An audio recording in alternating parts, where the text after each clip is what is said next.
మళ్ళీ అదే మృత్యుఘోష. మరోసారి మరణ మృదంగం సైతాన్పై రాళ్లు రువ్వడానికి వస్తే మృత్యు కౌగిలి చిక్కి ప్రాణాలు కోల్పోయిన ఘోర విషాదమిది. పవిత్ర హజ్ యాత్రలో మరోసారి పెను ప్రమాదం చోటు చేసుకుంది.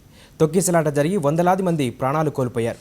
మరికొన్ని వందల మంది గాయాల పాలై ఆసుపత్రిలో చికిత్స పొందుతున్నారు. మీనాలో జరిగే ఈద్ ఉల్ అహద్కు హజ్ యాత్రికులు భారీగా తరలివచ్చారు. సైతాన్ శిలపై రాళ్లు రువ్వే సమయంలో జనాలు తోసుకోవడంతో తొక్కిసలాట జరిగింది. ఈ ప్రమాదంలో దాదాపు 220 మందికి పైగా ప్రాణాలు కోల్పోయినట్లు తెలుస్తోంది.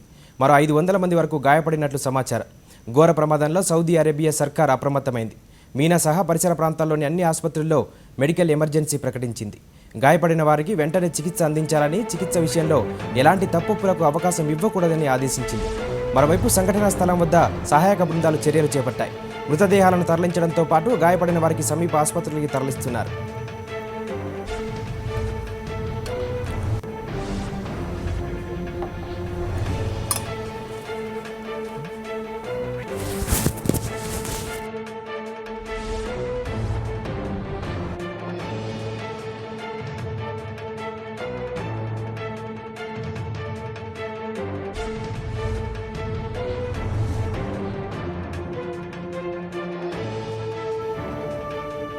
హజ్లో 5 రోజులను ముఖ్యమైనవిగా భావిస్తారు. వీటిలో అరఫా మైదాన్లో నిర్వహించే ప్రార్థనలకు ఎంతో ప్రాముఖ్యం ఉంది. ఈ ప్రార్థనల్లో పాల్గొంటే హజ్ పూర్తి చేసినట్లుగా పేర్కొంటారు. ఇక హజ్ యాత్రికులకు మీనా చివరి మజిలీ. ఇక్కడ క్యూబ్ ఆకారంలో ఉండే పెద్ద, మధ్య, చిన్న సైతాన్లను చిన్న చిన్న రాళ్లతో కొట్టడం హజ్ యాత్రలో ఆనవాయితీ. అరఫా మైదాన్లో ప్రార్థనల కోసం ప్రపంచ నలుమూలల నుంచి దాదాపు 25 లక్షల మంది యాత్రికులు వచ్చినట్లు సమాచారం. వీరిలో కొంతమంది మక్కాకు వెళ్ళగా చాలామంది మీనాకు వచ్చారు.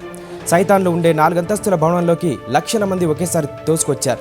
అందరూ ఒకేసారి పెద్ద సైతాన్ను కొట్టడానికి పోటీ పడడంతో తోపులాట జరిగి తొక్కిసలాట చోటు చేసుకుంది. ఈ దుర్ఘటనలో 250 మంది మృతి చెందారు. 400 మందికి పైగా గాయపడ్డారు.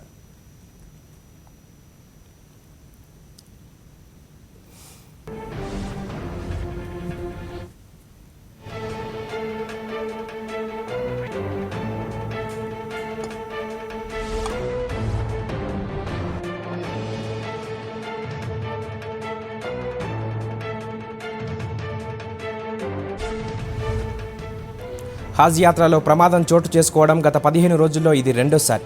ఈ నెల 12న మక్కాలో పెను విషాదం చోటు చేసుకుంది. 1,00,000 మంది గుమిగూడిన సమయంలో నిర్మాణంలో ఉన్న ఓ క్రేన్ కూలిపోయింది. ఈ దుర్ఘటనలో 107 మంది మృత్యువాత పడ్డారు. కొన్ని వందల మంది గాయపడ్డారు.